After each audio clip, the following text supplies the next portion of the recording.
Ça va être un peu fourre-tout. On va parler des chara-design dans les dossiers d'édition. Qu'est-ce qu'un chara-design? Ce sont vos personnages dessinés de tête en pied qui seront accompagnés de plusieurs visages un peu sous tous les angles qui permettent notamment de montrer à votre éditeur « Voilà, mon personnage ressemble à ça ». Ces chara-designs peuvent être éventuellement accompagnés de petits textes par-ci par-là, de sorte à rendre le dessin un peu plus interactif et pas juste faire un joli dessin. C'est le sujet sur lequel vous serez le plus libre. Des chara-design, j'en ai vu dans tous les sens. Et il se trouve que des fois, il y en a qui font juste un personnage super bien fait, de tête en pied, avec un petit bout de texte de manière très minimaliste. Et c'est super stylé et ça passe parce que le mec, son perso, il l'a tellement bien dessiné dans une seule pose que du coup, ça suffit. Et il y en a d'autres qui vont dessiner leur personnage sous tous les angles, 0 degré, 45 degrés, 90 degrés, etc. Enfin vraiment, ils font le personnage qui tourne autour de lui-même et tous les visages pareil. Et donc, est-ce que c'est une bonne solution? Il n'y a pas de mauvaise et de bonne solution, les gens. Mais alors, est-ce qu'on pourrait pas trouver quand même quelques petites règles qui permettraient notamment de faire des chara-design qui sont ok, qui sont méta? Premièrement, on va pas parler des persos, du texte ou de quoi que ce soit, on va parler du fond de votre feuille. Si vous dessinez vos persos et que le fond de votre feuille est juste blanc, c'est pas terrible. Il est très intéressant d'avoir une sorte de charte graphique sur la présentation de vos chara-design. Je vais vous prendre un exemple très concret. Vous prenez par exemple My Hero Academia. Il a fait un book qui décrit tous ses personnages, tous leurs pouvoirs, etc. Il a fait ses fiches perso de manière uniformisée. C'est-à-dire, il y a les stats qui apparaissent, il y a le nom, vous voyez, ça a une structure bien précise avec un design assez stylé. Et dedans, il met son personnage. Sur la question du est-ce que votre héros doit donc être en couleur ou en noir et blanc, en couleur, c'est pas nécessaire. Par contre, il faut absolument qu'il soit en noir et blanc parce que vous êtes forcément dans un manga. Enfin, sauf si vous êtes de la BD, à ce moment-là, la couleur est nécessaire.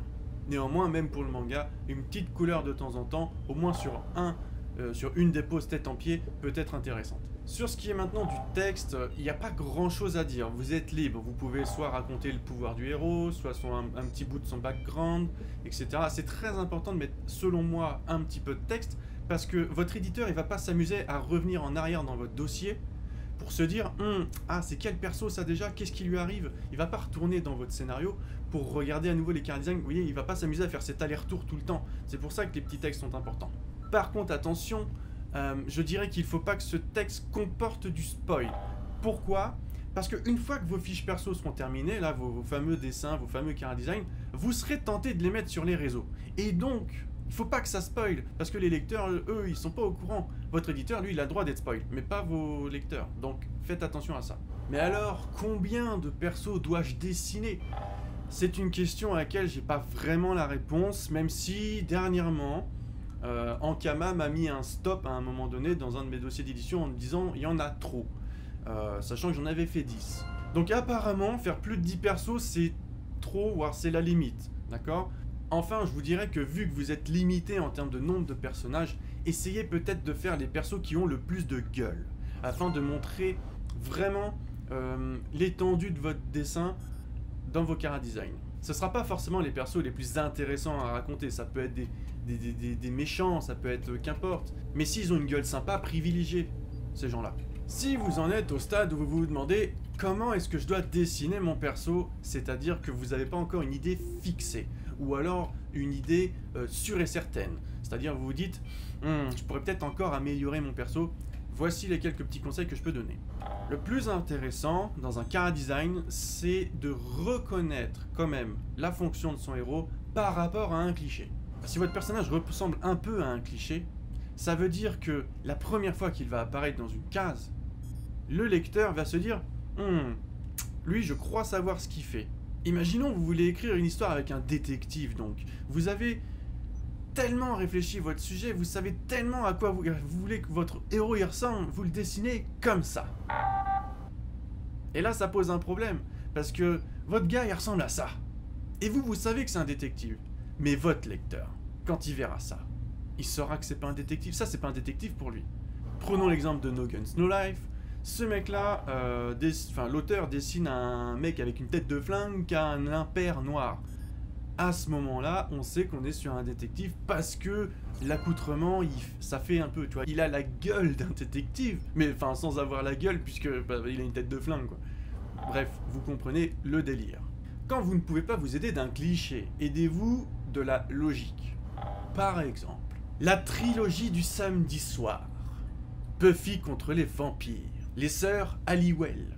Ça vous rappelle quelque chose? Si vous n'êtes pas des années 90, normalement. Il y a un film qui sortait à cette époque qui était Dead Zone. J'adorais ce truc et il se trouve que on était sur un enquêteur qui était médium. Ce mec-là, il avait des gants. D'accord? Pourquoi il avait des gants? Parce que dès qu'il touche quelque chose, il a des visions. Donc il a des gants pour le protéger. Parce que c'est chiant d'avoir des visions tout le temps. Tu peux avoir une vision en touchant une rambarde, tu peux avoir une vision en touchant tes céréales le matin. Tu vois H24 des visions parce que tu es au contact des choses. Donc il lui a mis une paire de gants, le scénariste. Ce qui est intelligent, donc c'est de la logique. Donc c'est comme ça qu'il faut faire. Donc voilà, à part vous dire de vous aider de logique et de clichés, j'ai pas grand chose à dire d'autre sur les car design. Vous pouvez tout faire en soi, vous êtes libre. Par contre, attention, on va maintenant passer aux erreurs que les gens font. Contrastez vos héros. Alors, dans Who's That Pokémon? Qui est ce Pokémon? C'est très intéressant ça, parce que c'est un jeu qui consiste à deviner quel Pokémon c'est juste par la silhouette. Et ben votre héros, si vous voulez bien le faire, il faut qu'il puisse être aussi reconnaissable juste par sa silhouette. C'est quelque chose dont on a déjà parlé dans une critique une autre fois. Si vous avez des personnages qui se ressemblent trop, alors on peut les confondre dans les planches. Prenez par exemple ce personnage-là dans un manga français. Vous allez peut-être le reconnaître, puisqu'il s'agit d'Alma. Hein, elle a une touffe de cheveux tellement énorme, elle a un bras en moins, elle a une arme très spécifique, donc on la reconnaît juste avec sa silhouette. Donc c'est un car design qu'on peut estimer réussi. A l'inverse, si vous faites comme un certain manga français sorti il n'y a pas longtemps, et que votre héros il s'appelle CTRL-C et l'autre il s'appelle CTRL-V, à partir de là, pas terrible quoi. Tu vois, pour les différencier, quand tu lis, putain, désolé Vanaka. Non mais bon, fallait que je prenne un exemple. Tu vois l'idée, il faut que les personnages se différencient. C'est d'ailleurs très important que je vous parle du sujet suivant. Quand un mec rencontre une fille, admettons que le mec il ait les cheveux noirs, la fille aura probablement les cheveux blancs. Ah oui, parce que ça les contraste les deux. Quand ils se rencontrent dans une case, il n'y a pas un seul moment où ton œil doute sur qui est qui, puisque la teinte des cheveux met un impact, met un stop direct en mode ok, lui c'est le mec parce qu'il a les cheveux noirs. Tu vois ce que je veux dire? Même si tu les vois de dos, même si tu vois juste le dessus, hein, tu sais, la case elle est là, elle coupe la tête, tu vois juste le dessus, t'as pas de doute, c'est le mec parce qu'il a les cheveux noirs. Après, bien évidemment, il y a quand même des histoires de romance avec un mec, une fille qui ont tous les deux les cheveux noirs, mais voilà, il va y avoir d'autres subtilités qui font qu'on les reconnaît vachement quand même. Hein. Le mec souvent a les cheveux qui brillent pas beaucoup, la fille a les cheveux qui brillent beaucoup. Tu vois ce que je veux dire? Voilà. En parlant toujours de personnage, une des erreurs que je vois assez souvent, c'est de construire votre personnage de manière stable, c'est-à-dire qu'on a déjà parlé, hein, ça fait partie des qualités de votre crayonné, d'avoir un personnage stable. C'est-à-dire que vous le dessinez toujours de la même manière, de manière très pro, très carré, toujours le même personnage. Quand vous passez d'une page à l'autre, on reconnaît votre personnage parce que vous le dessinez de manière stable. Mais il est intéressant au bout d'un moment d'aller un tout petit peu plus loin et de leur donner par exemple ce qu'on appelle une signature dans l'œil.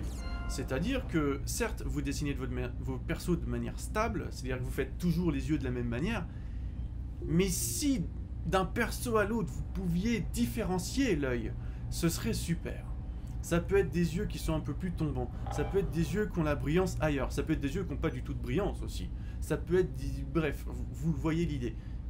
Donner, comme pour une bagnole, hein, avec les phares, donner une signature dans l'œil. Ça pimente un peu le visuel, vous voyez, ça permet d'éviter d'avoir l'impression de se taper toujours les mêmes visages. On va revenir sur les cheveux, oui, évitez aussi la coupe de cheveux Playmobil, hein. D'accord, vous savez, la coupe de cheveux interchangeable, hein. Ça c'est pas terrible, même si, évidemment, je suis sûr qu'il y a un animé ou deux que vous kiffez, genre Assassination Classroom par exemple, franchement, désolé, c'est des coupes de cheveux de Playmobil, hein. Et enfin oui, pour finir sur les cheveux, très souvent, celui qui a la coupe la plus stylée, c'est le héros. Même si je sais déjà que certains d'entre vous vont me dire non, c'est pas vrai, Pacha, le héros il a pas toujours que la coupe stylée, genre Saitama dans One Punch Man, franchement, il est chauve et tout, il est trop stylé. Et là j'ai envie de te dire oui, évidemment, on peut toujours trouver un contre-exemple, mais là je dirais que dans ce cas-là, c'est le dessin du mangaka qui est tellement trop fort que de toute façon, qu'importe la gueule du héros, le dessin il sera toujours tellement fort que ça enverra toujours du pâté. Bref, voilà. On a fini sur ce sujet, au final assez creux, c'était peut-être la moins bien des vidéos, mais j'ai dit ce que j'avais à dire, et sur ce, à la prochaine vidéo. Ciao.